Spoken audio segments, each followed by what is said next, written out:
And in our top business story, the UAE's biggest bank by assets, Emirates NBD, has revealed that its third quarter profit slipped 1% as money set aside for bad debt at its Islamic banking unit increased.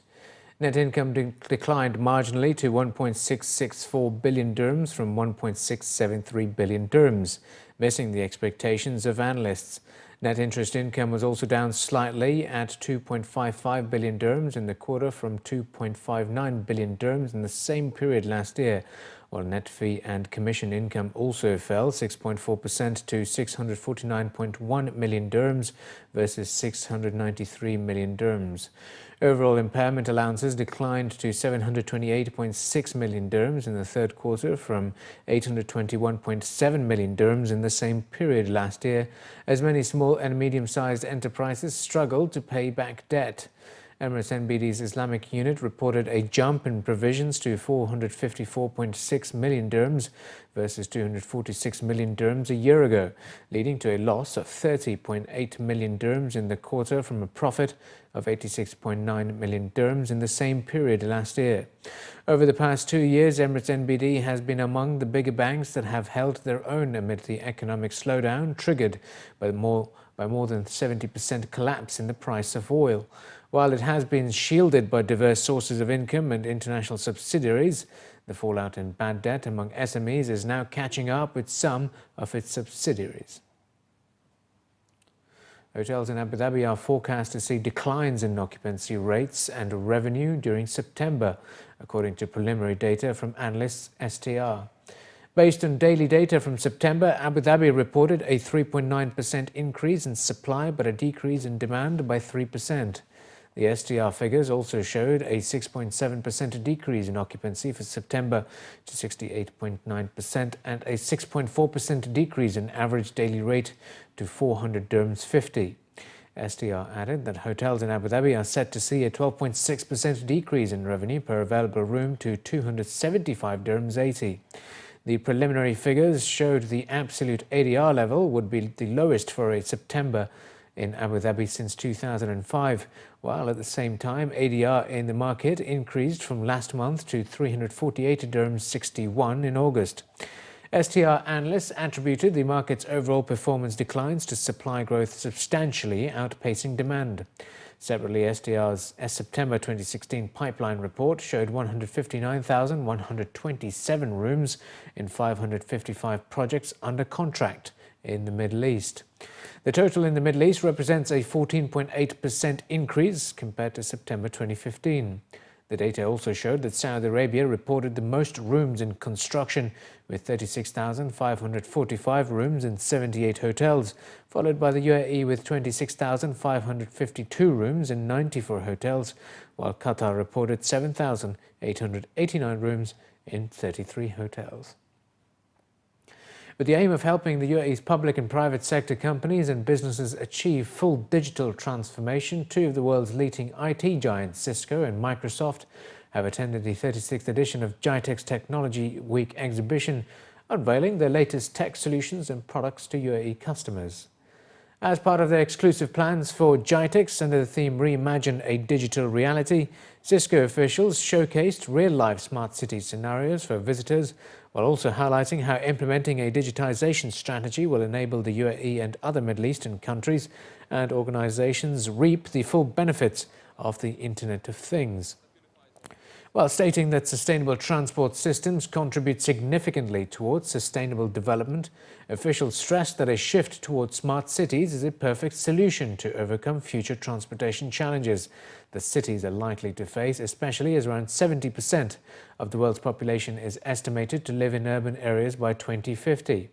One of the key ideas discussed was how smart vehicles connected to an intelligent transportation infrastructure, which can enable better traffic management. Offering a brief demo, officials explained how a drone can actually become part of the communication infrastructure to improve road connectivity while also enhancing safety measures for drivers. Cisco's sort of presumption in an environment like that a city is going to be a heterogeneous environment, which means that the role that we can play as Cisco is creating a platform that can integrate the services provided by many solutions and many companies different sensors technology over different communication channels and still have a unifying platform that can enable you to provide a citywide services. And that's what we are showing here. So no matter what the company that is creating a smart parking solution or a smart lighting solution or operating a drone for thermal or video stream, we have one unified platform that can take that input and actually help you manage the city services across. That's the real value of Cisco, which is a platform provider for the smart city vision. While showcasing their latest offerings to UAE residents, Microsoft Gulf officials stated that their aim is to help organizations achieve more through digital transformation, as it requires a complete rethinking of how a business operates in the modern world. Visitors were also able to get a hands-on experience of these solutions in interactive experience zones built around Azure and Internet of Things. At GITEX, Microsoft also showcased the world's first self-contained holographic computer, the Microsoft HoloLens, which aims to enhance operations, improve productivity, and optimize the efficiency of service delivery to customers. According to Microsoft, HoloLens runs on Windows 10 and represents a leap forward in computing solutions. In addition to HoloLens, Microsoft also presented the Surface Hub Surface Pro 4, coming in choices of two screen sizes of 84 and 55 inches, and includes options for one-touch meetings, start and easy to share content compatible with various devices. We talk about digital transformation, and one key component of making that real is how we figure out how we make personal computing, as everybody knows it today, to become more personal. How do you break the barrier of mouse and keyboard and enter a new era where you can use things like gaze, touch, inking, and 3D, right?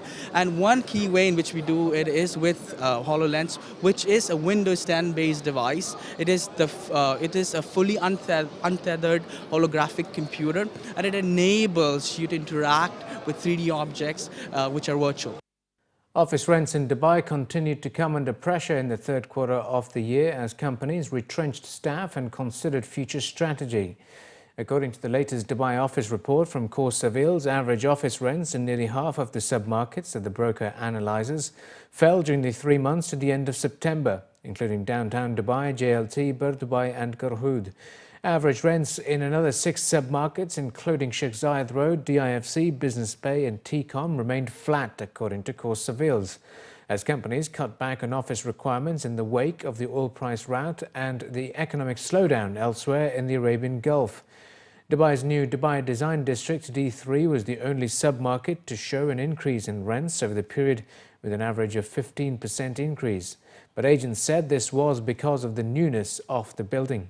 Rents in D3's first phase are now 70% higher than the building's opening lease rates last year, and it is now 85% occupied. Last week, JLL reported in its Q3 figures that demand in Dubai for offices of more than 10,000 square feet plunged during the period compared with a year earlier.